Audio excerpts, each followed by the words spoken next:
So you've gotten to the point where you've realized that you're not going to fully be accepted at the level of the enmeshment. You'll see that these people are much closer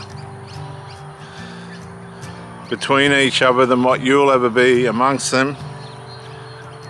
You're competing with generational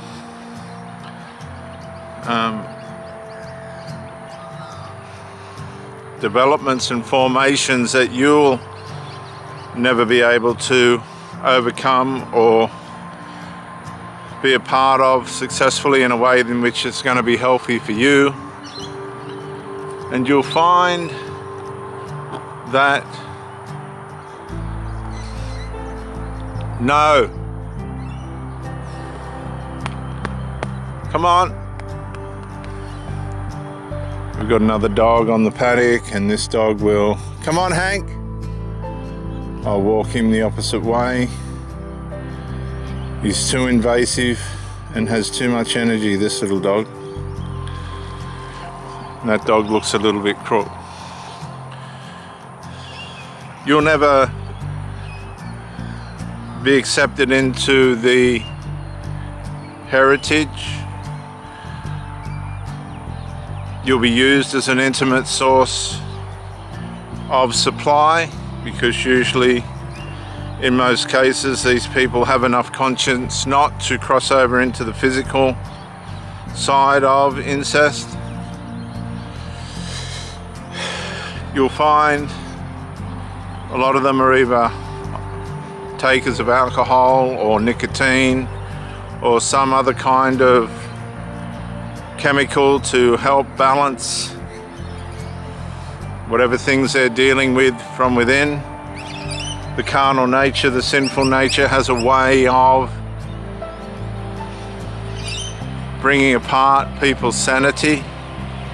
And if they haven't made the effort to try and understand that or reconcile themselves to the fact that there is evil working against them from within, then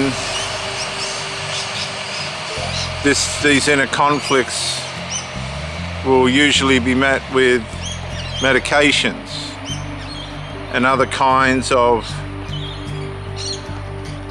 resources of this kind, therapies and things, to try and lower or put on simmer the inner turmoil and torments that they're dealing with. A lot of these people do have a realization of the spiritual realm, but they've taken the wrong route to try and deal with that side of their life, or they've become over enthusiastic with the Christian side or the Islamic side. These are the people that use their religion to cause harm, usually, and for the Christian it's a very subtle form. These people can become very clever and deceitful and nasty. I know, because I was a minister.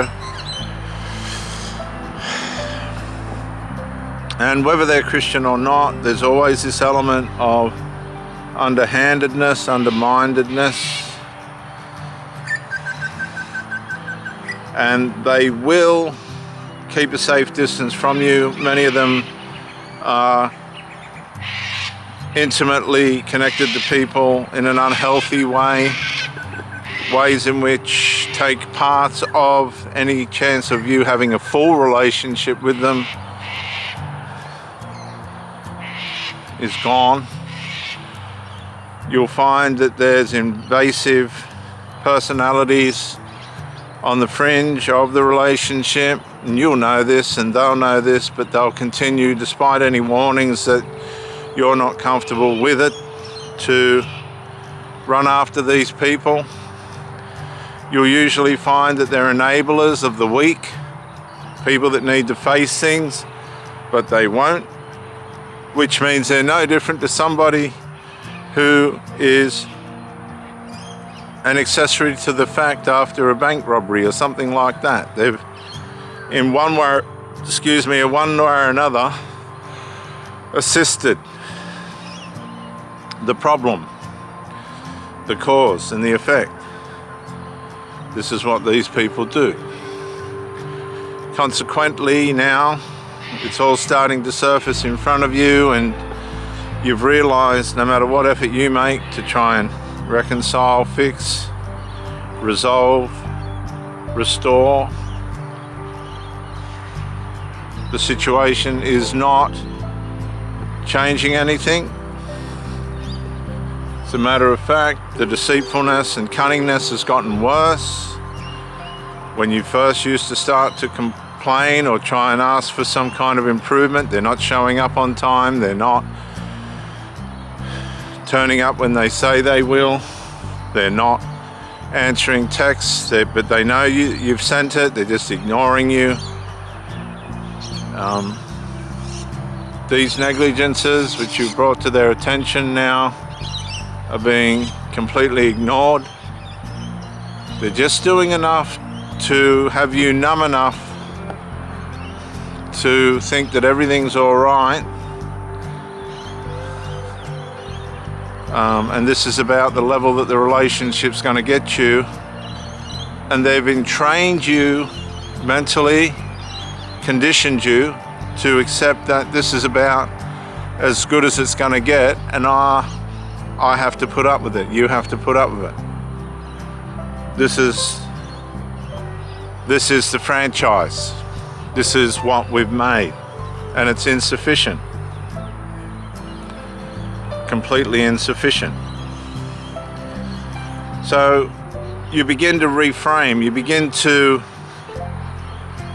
ask yourself some very serious questions about how you feel, why you feel that way, and you look for the cause and effect of why you're starting to struggle and feel very uncomfortable mentally within yourself. You start to realize that there's some absences and things missing and not being contributed to the relationship that are causing you to begin to deteriorate mentally. And many of you have thought, well, yeah, I love this person, I can manage this, I can do this, I'm bigger than this, this is just a little hiccup. We'll get round this.